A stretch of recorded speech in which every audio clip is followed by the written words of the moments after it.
I was sipping a perfect Aperol spritz on the aft deck of the Voyager when the two officers approached. Did she really call the harbor patrol again because my music was too European? I swear, that woman, Karen, lived purely to destroy my peace. The rhythmic, gentle slap of the Puget Sound against the hull was suddenly interrupted by the grating screech of her voice, high-pitched, demanding, and utterly joyless. Could she even hear the jazz from that far away? I doubted it. The air, usually smelling of crisp salt and pine, now carried the sickly sweet, cloying odor of her cheap coconut perfume as she strutted onto the private dock, her phone recording naturally. That vessel is violating Maritime Code 4.3 subsection B for exceeding noise pollution standards, officer, she declared, her eyes, small and sharp like shards of glass, fixed on the patrol officer, completely ignoring me. I watched my half-finished spritz sweat on the teak table, the ice cubes beginning their slow, inevitable melt.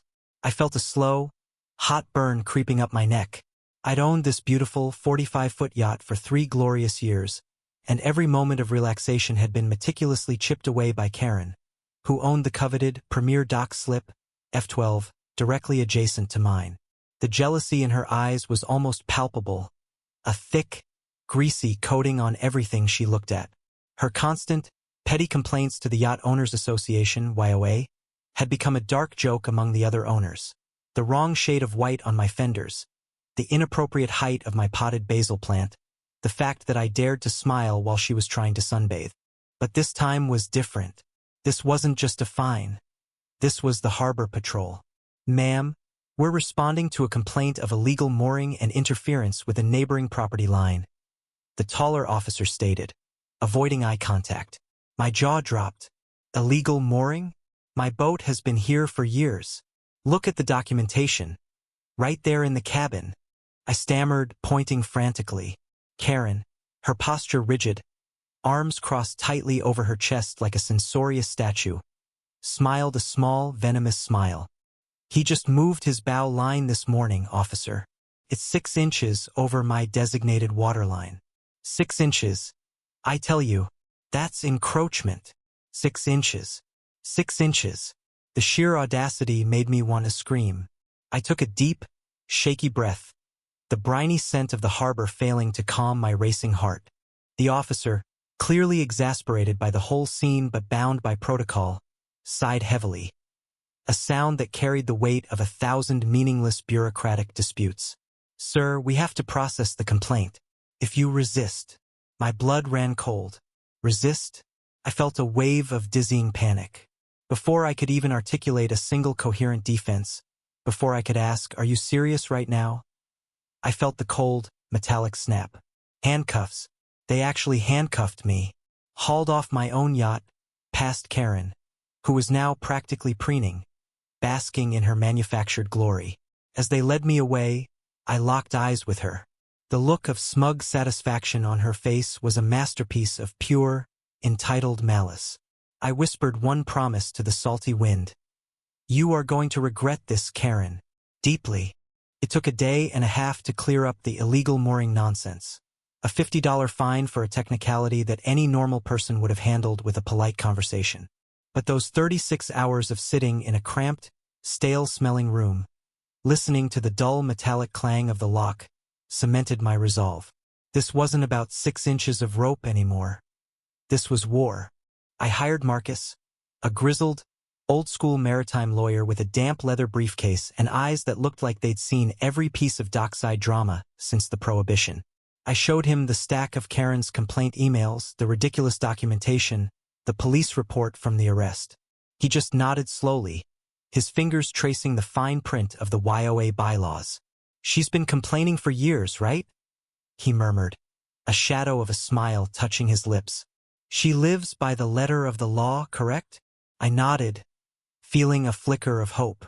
He pulled out a worn piece of paper, a surveyor's report from a decade ago. Then let's look at the letter of her law. That was the secondary twist. Marcus discovered that Karen, in her maniacal zeal to enforce every minute obscure rule, had completely overlooked one glaring, massive violation of her own.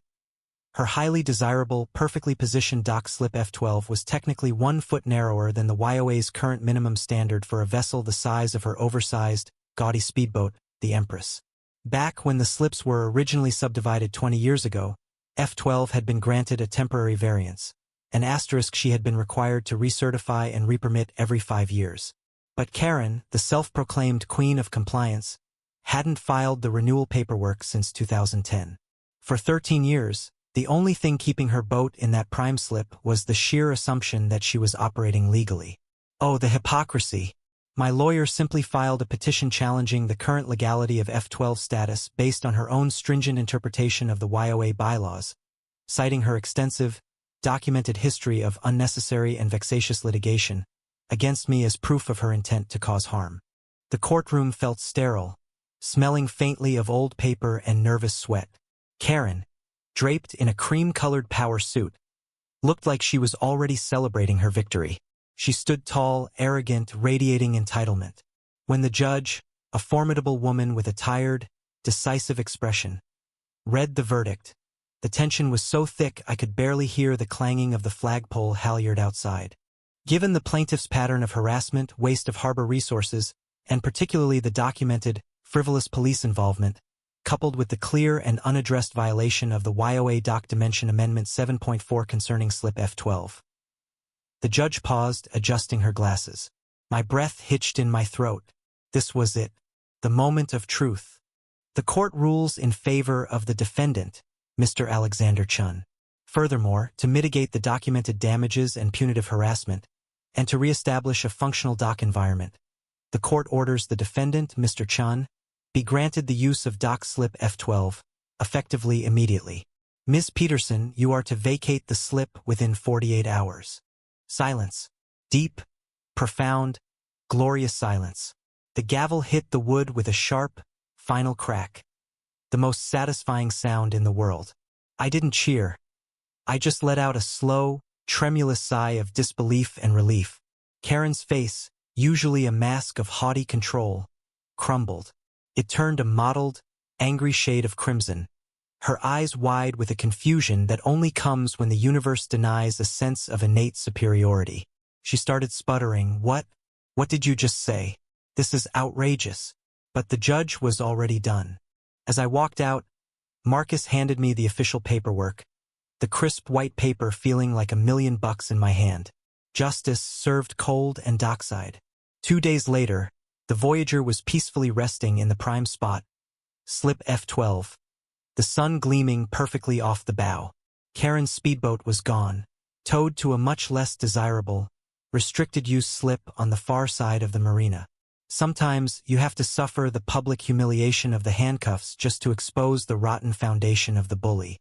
Don't ever let the entitled Karens of the world scare you into compliance. Document everything, get a good lawyer, and when they try to sink your ship with pettiness, make sure you take their best slip in return. Isn't that the ultimate victory? The only thing sweeter than my Aperol spritz that day was the silence.